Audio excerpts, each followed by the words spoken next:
Today I want to talk about success and anxiety and how we can work with both of those things as a storyteller. Let's get started.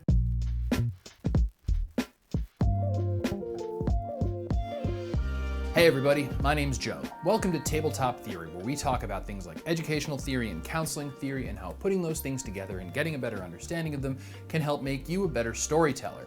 And today I wanted to talk a little bit about some things that seem to go hand in hand sometimes, and namely that's the idea of anxiety and success. Because sometimes I feel like a lot of storytellers try to get into the idea of becoming a GM or a DM for the first time, or maybe they've been a GM or a DM for a long time, and that anxiety about future success keeps building and building and building in the back of their minds until it becomes overwhelming, and playing a game or running a game starts to not really be fun anymore, and it can move into things like burnout. The thing is, defining success isn't something that people really think about a lot. Now, a lot of us think about wanting to be successful, and that makes a ton of sense. Especially as a GM, you want to run successful games. You want to give your players a good time. You want to tell compelling stories. At the same time, trying to define what those things are as success can be a little bit nebulous, especially if your whole goal is just to be a successful GM. So how can you actually take the time to understand what those things are and try to give yourself the benefit of that understanding to become a better GM? So success, like I said, is something that's a bit of a nebulous concept. And the thing about it is a lot of us just continue to desire it. It's something that we put a lot of emphasis and value on as a society. And this goes well beyond anything like RPGs. This goes into society at large. We want to be successful in whatever our endeavors are. Because if all you're trying to do is be successful and not actually knowing what success is for you, it gets this whole thing of moving a goalpost further and further away.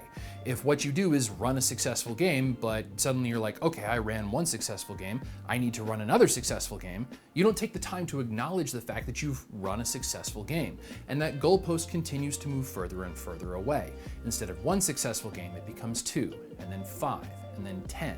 And you're never taking the time to possibly acknowledge the fact that you've been running successful games and your players have been having a good time. Because what can happen, and it's certainly happened for me, and it's certainly happened for a lot of other people that I know who run games, is the idea that success isn't specific.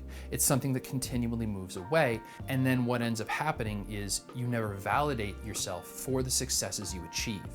And the reality is that sometimes our society is kind of cruel about that. It seems to be this overriding idea in our society, and yes, I'm going off a little bit on a tangent, that we need to be perfectly successful at all times, and that's simply not the case. Honestly, it's the successes and failures that we come through in our lives that make us who we are. I know this is a very different video compared to some of the other stuff that I've done where we're talking about specific counseling theory, but I promise it's there, and we're going to talk about it right now. The idea of understanding success really can come down to understanding how it functions within 3 different time frames: your past, your present, and your future. Sometimes whenever you're trying to understand what success is for you, it can be beneficial to look at past successes where you feel like you've actually had great accomplishments. And specifically, when you're looking at past successes, you may want to try to understand and acknowledge some successes that you feel comfortable saying that you have achieved, not necessarily ones that other people have given you, although those successes are still just as valid and important. But the thing that I'm trying to focus on is the idea of understanding past examples of success that you've been a part of and that you feel like you really own. Sometimes understanding what it was about those past successes can help you recognize successes that you achieve in your present. And understanding the difference between present success and future success can also be quite important as well as a storyteller. Because if your ultimate goal as a storyteller is to become the next Matt Mercer, that's a pretty big goal, and I'm not going to tell you that it's impossible because I don't really know who you are. Right now I'm just talking to a camera, but I do believe that there are a lot of very talented people out there, and who knows, maybe you will become the next Matt Mercer, and I hope that you do. But the thing is, that goal is very, very future focused, and not necessarily being able to acknowledge success that you achieve on your way to reaching that goal can really lead to something like some buildup of anxiety, because anxiety is to the future what depression is to the past. And that's a lot more complicated than I'm going to go into right now, but I think it's kind of important to understand that anxieties oftentimes are future focused. Because if what you're looking at as your inevitable goal of becoming the next Matt Mercer is so far off down the road that it's many years between where you are right now and when you can eventually accomplish that goal, it's important to acknowledge successes that it's going to take to get there on that path. Each piece of that goal is made up of smaller successes. And those smaller successes, like running individual games or improving on something that you may have done differently in the past, or making a mistake and catching the mistake and realizing that it's okay that you made it, or maybe seeing a mistake that another player made, helping them to correct it, and then using that experience for yourself the next time you run a game or the next time you play a game. All of those individual things by themselves are examples of potential successes, but it's still important to understand that that eventual goal that you are pursuing, whether it's becoming the next Matt Mercer, becoming a better partner, becoming a graduate of a graduate program, or just making it through the day that you're in right now, is something that you can achieve. But getting there is not going to happen overnight. Success is a journey, not a destination. And getting all the pieces together to try to understand what it takes for you to feel successful is a very important step in that process. So trying to understand success for yourself and when you've had it in the past can help you recognize success in your present, which can help you build the small steps of success along the road to reaching an eventual long-term future goal. Success is something that if we don't have it, it feels like we're not doing something right. And that feeling of doing something wrong or not doing something right can eventually lead to something like an anxiety. Albert Ellis talks about how seeing anxiety from a different perspective can help clients to start to understand and deal with their anxieties. It's also important to know that anxiety isn't any one of these things. People don't necessarily suffer from just one kind of anxiety, and it doesn't necessarily mean that people suffer from all of these anxieties. Anxiety can change over time or as circumstances change, and that's just something to keep in mind. So first, let's talk about ego anxiety, or catastrophizing, or awfulizing, as Albert Ellis would call it. The ego anxiety part of you might feel like everything has to be flawless or it's a complete failure. And that's a really high bar to set for new GMs or GMs that might have been playing for a little while. Having a flawless game isn't necessarily something that anybody can really do unless they have a very specified idea of success. And that type of ego anxiety comes from a fear that you're going to have a flawed game and that it's not going to be successful at all. By looking at a situation as something like a guaranteed failure, you're probably going to be creating a situation in your mind that's worse than it is going to be in the actual event of you running a game. You're having so much anxiety about the eventuality of failure that you're not actually giving yourself a chance to even try to run the game. So instead of trying to focus on the outcome or the inevitable failure in your mind and awfulizing, try to focus a little bit on the work that's presently in front of you. Writing your story, coming up with characters, developing your world, maybe coming up with a little bit more history. By staying present focused, you're taking your mind away from the anxiety about whatever potential failures you see coming down the road and staying a little bit more in the moment with yourself. Another great way to do this and take your mind off potential failures in the future is to focus on current and past successes. The idea of how many players do you have? How long have they been playing with you? Do you have an idea for a story? What parts of the game have you already made? If you're starting from zero, this can be hard, but at the same time, you're going to want to take stock of all the work that you've put into the game instead of focusing on some type of inevitable failure, because that type of ego anxiety is very future focused. And by focusing on successes that are occurring in the present or instances of success in the past, you're going to be able to pull yourself out of that cycle of fearing the future. The next type of anxiety comes from the idea of discomfort anxiety, or avoidance. The idea that you feel like the game is going to be uncomfortable because you might be called out as a fraud, so you're not going to put in the work at all. Discomfort anxiety comes from the expectation that you're going to be afraid and that something is going to not necessarily feel good for you. And it's not necessarily focusing around the idea of failure like it is with ego anxiety, but it's the idea of being afraid or anxious about how something is going to feel. You might be afraid that you're going to be embarrassed in the future whenever you run your own game. And it's going to be a pretty consistently moving target because it's the idea of if you don't try, then it's impossible to fail. So staying focused on potential discomfort in the future can lead to putting off actually doing the work to run your game.